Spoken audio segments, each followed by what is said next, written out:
ಭೀಕರ ವಿಮಾನ ದುರಂತ ಪ್ರಕರಣ ನಿನ್ನೆಯಿಂದಲೂ ಕಾರ್ಯಾಚರಣೆಯನ್ನ ನೆರವೇರಿಸಲಾಗ್ತಾ ಇದೆ. ಇನ್ನು ಕೆಲವರು ಬದುಕಿರಬಹುದಾದ ಶಂಕೆಯನ್ನ ವ್ಯಕ್ತಪಡಿಸಲಾಗ್ತಾ ಇದೆ. ಇದೀಗ ಘಟನಾ ಸ್ಥಳಕ್ಕೆ ಡಾಗ್ ಸ್ಕ್ವಾಡ್ ಎಂಟ್ರಿ ಕೂಡ ಆಗಿದೆ. ಯಾರಾದರೂ ಬದುಕಿರಬಹುದಾ ಅನ್ನುವಂಥ ನಿಟ್ಟಿನಲ್ಲಿಯೇ ಆ ಒಂದು ಹೋಪ್ನಲ್ಲಿ ಕಾರ್ಯಾಚರಣೆಯನ್ನ ಮಾಡ್ತಾ ಇರುವಂಥದ್ದು. ಹೇಗೋ ಕಣ್ತಪ್ಪಿಸಿಯೋ ಅಥವಾ ಹೇಗಾದರೂ ಮಾಡಿ ಕೆಲವರು ಜೀವ ಉಳಿದಿದ್ರೆ ಅನ್ನುವಂಥದ್ದು. ಆ ಕಾರಣಕ್ಕಾಗಿ ಇದೀಗ ಕಾರ್ಯಾಚರಣೆಯನ್ನು ಮುಂದುವರಿಸಲಾಗ್ತಾ ಇದೆ. ಇದೀಗ ಘಟನಾ ಸ್ಥಳಕ್ಕೆ ಡಾಗ್ ಸ್ಕ್ವಾಡ್ ಎಂಟ್ರಿ ಆಗಿದೆ. ಸ್ನಾನದಿಂದ NDRF ಸಿಬ್ಬಂದಿ ಎಂಟ್ರಿ ಕೊಟ್ಟಿರುವಂಥದ್ದು. ಯಾರಾದರೂ ಬದುಕಿದ್ರೆ ಅವರನ್ನು ಉಳಿಸ್ಕೊಳ್ಬೇಕಾಗತ್ತೆ.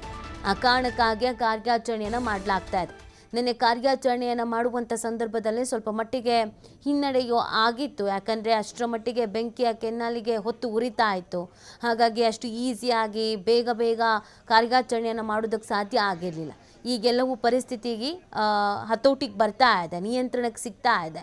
ಹಾಗಾಗಿ ಇದೀಗ ಡಾಗ್ ಸ್ಕ್ವಾಡ್ ಮುಖಾಂತರವಾಗಿ ಕಾರ್ಯಾಚರಣೆಯನ್ನು ಮಾಡಲಾಗ್ತಾ ಇದೆ, ಶೋಧ ಕಾರ್ಯವನ್ನು ಮಾಡಲಾಗ್ತಾ ಇದೆ.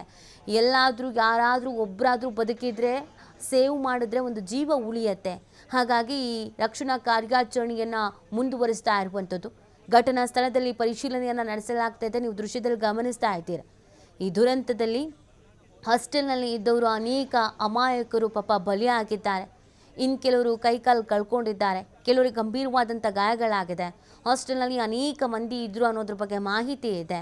ನಿಖರವಾಗಿ ಎಷ್ಟು ಜನ ಇದ್ದರು, ಎಷ್ಟು ಜನ ಗಾಯಾಳಾಗಿದ್ದಾರೆ, ಎಷ್ಟು ಜನ ಸಾವನ್ನಪ್ಪಿದ್ದಾರೆ, ಇನ್ನೂ ಅಲ್ಲಿ ಅವಶೇಷಗಳ ಅಡಿಯಲ್ಲಿ ಅಥವಾ ಅಲ್ಲಿಗೆ ಸಿಲುಕಿರಬಹುದಾದ ಶಂಕೆ ಇದೆ.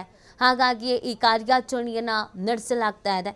ಯಾರಾದರೂ ಒಬ್ಬರು ಇಬ್ಬರನ್ನು ಬದುಕಿಸಿದ್ರು ನಿಜವಾಗ್ಲೂ ಕೂಡ ಜೀವ ಉಳಿಸಿದಂಥ ಹೆಮ್ಮೆ ಅನ್ನೋದಿರುತ್ತೆ, ಅಥವಾ ಒಂದು ಸಾರ್ಥಕ ಭಾವನೆ ಅನ್ನೋದಿರುತ್ತೆ.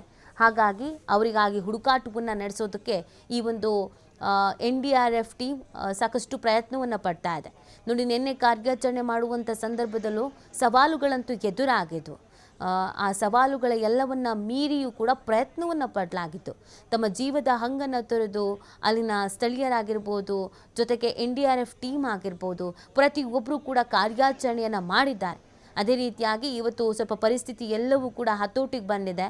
ಬೆಂಕಿಯ ಕೆನ್ನಾಲಿಗೆ ತೀವ್ರತೆ, ಹೀಟ್ ಏನಿರುತ್ತೆ ಅದ್ಯಾವುದೂ ಕೂಡ ಇಲ್ಲ. ಹಾಗಾಗಿ ಈಗ ಮತ್ತೆ ಕಾರ್ಯಾಚರಣೆಗೆ ಮುಂದಾಗ್ತಾ ಇರುವಂಥದ್ದು. ಸಾಕಷ್ಟು ರೀತಿಯಾದಂಥ ಮಾಹಿತಿಗಳು ಸಿಗಬೇಕಾಗಿದೆ, ಮೃತದೇಹಗಳು ಸಿಗಬೇಕಾಗಿದೆ. ಎಲ್ಲದರ ಬಗ್ಗೆಯೂ ಕೂಡ ಈ ಕಾರ್ಯಾಚರಣೆಯನ್ನು ನಡೆಸಲಾಗ್ತಾ ಇದೆ.